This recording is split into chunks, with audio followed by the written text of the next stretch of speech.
E aí, bem-vindos a mais uma análise. Hoje a gente vai entrar de cabeça num assunto que é, literalmente, de altíssimo risco.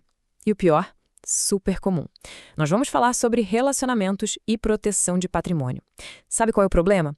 Muita gente só descobre que estava vivendo totalmente sem rede de proteção quando a relação acaba e a conta chega. Então, bora direto ao ponto. E isso traz logo aquela ansiedade clássica, né?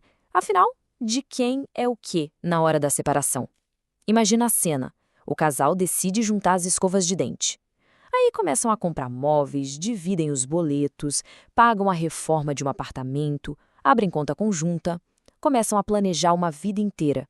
Só que, de repente, tudo acaba. É exatamente aí que surge aquela perguntinha que absolutamente ninguém queria fazer lá no começo, na fase da paixão.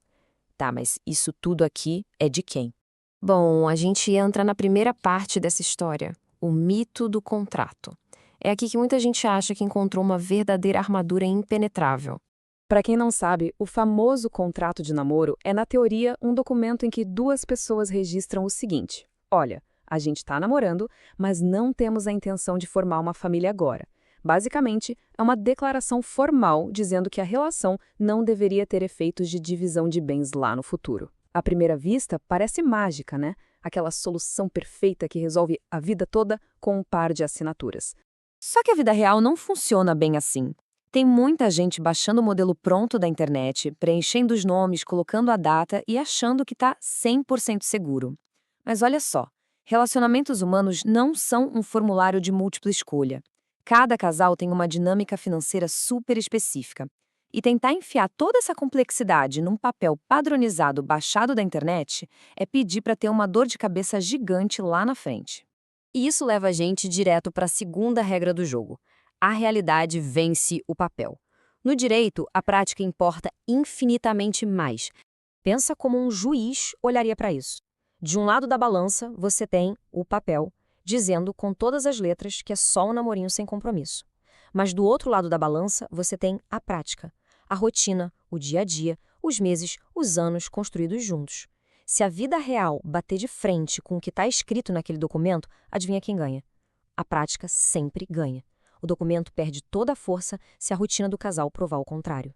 Tá, mas o que é essa vida prática? O que configura uma realidade de família? A gente está falando de coisas como convivência contínua, montar um projeto de vida, dependência financeira de uma das partes, ou até mesmo agir publicamente como se já fossem casados. Sabe aquela coisa de adotar um cachorro juntos? Frequentar as festas se apresentando quase como marido e mulher? Pois é, essas atitudes que parecem super inocentes atropelam o contrato lá no tribunal. Viver como família, aos olhos da lei, anula completamente aquele papel que dizia que era só namoro. Entrando agora nos cenários da vida real, como é que essa teoria toda se aplica no dia a dia? Imagina só duas situações para a gente entender bem como as brigas começam. No primeiro cenário, o casal aluga um lugar, racha o supermercado, a internet e até compra um carro junto. No segundo cenário, uma das pessoas já tinha um apartamento, mas os dois começam a pagar uma super reforma em conjunto. Escolhem piso, compram móveis caros a dedo. Quando a relação termina, a briga na justiça não é sobre a validade da assinatura no contrato de gaveta.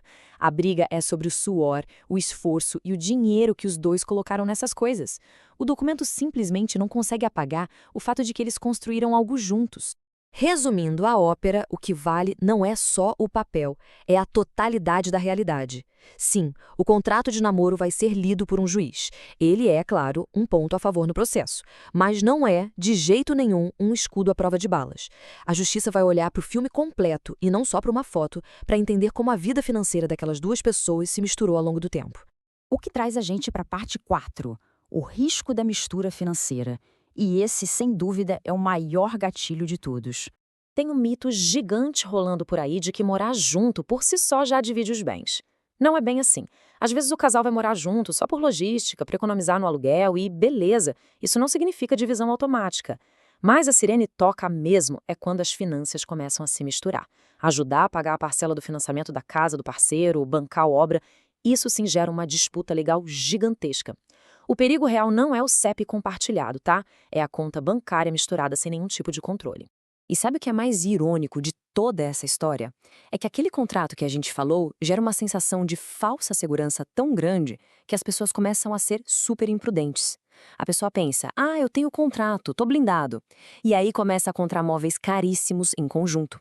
Assina documentos sem ler as entrelinhas, coloca o parceiro como dependente no imposto de renda ou no plano de saúde. E é exatamente essa imprudência, motivada por se achar intocável, que joga a validade do contrato no lixo. Então, como a gente se protege? Vamos para prevenção e orientação jurídica. Antes de assinar qualquer papel ou misturar qualquer conta, a gente precisa parar e fazer 3 perguntas fundamentais. Primeiro, a relação é só um namoro mesmo ou a vida 2 já está caminhando para a construção de uma família? Segundo, as finanças estão sendo misturadas num jeito perigoso onde ninguém mais sabe quem pagou o quê? E terceiro, se existe algum acordo verbal, tem alguma documentação adequada, tipo notas fiscais ou recibos no nome certo para provar isso no futuro? Porque no fim do dia, um pedaço de papel jamais vai substituir uma conversa adulta, séria e transparente. Sentar e alinhar quem paga qual conta, decidir de quem vai ser o apartamento se der tudo errado, manter o controle do próprio dinheiro, tudo isso protege infinitamente mais do que só assinar um contrato e cruzar os dedos. Transparência contínua é o verdadeiro escudo de proteção. E aquela velha frase nunca fez tanto sentido, prevenir sai muito mais barato que remediar. As fontes do nosso material de hoje até sugerem o uso de checklists educativos, justamente para ajudar a organizar os documentos antes de fechar grandes negócios a 2. Mas, claro, consultar um advogado para analisar o cenário específico do casal é sempre o melhor investimento. O segredo é arrumar o telhado enquanto ainda faz sol. E para fechar, eu deixo uma provocação para todo mundo pensar. Se o relacionamento acabasse amanhã, as rotinas e ações do dia a dia iriam defender o patrimônio ou iriam destruir completamente a validade daquele contrato assinado lá atrás? Nunca se esqueçam que as pequenas atitudes diárias pesam um absurdo na justiça. Valeu por acompanharem mais essa análise com a gente e até a próxima!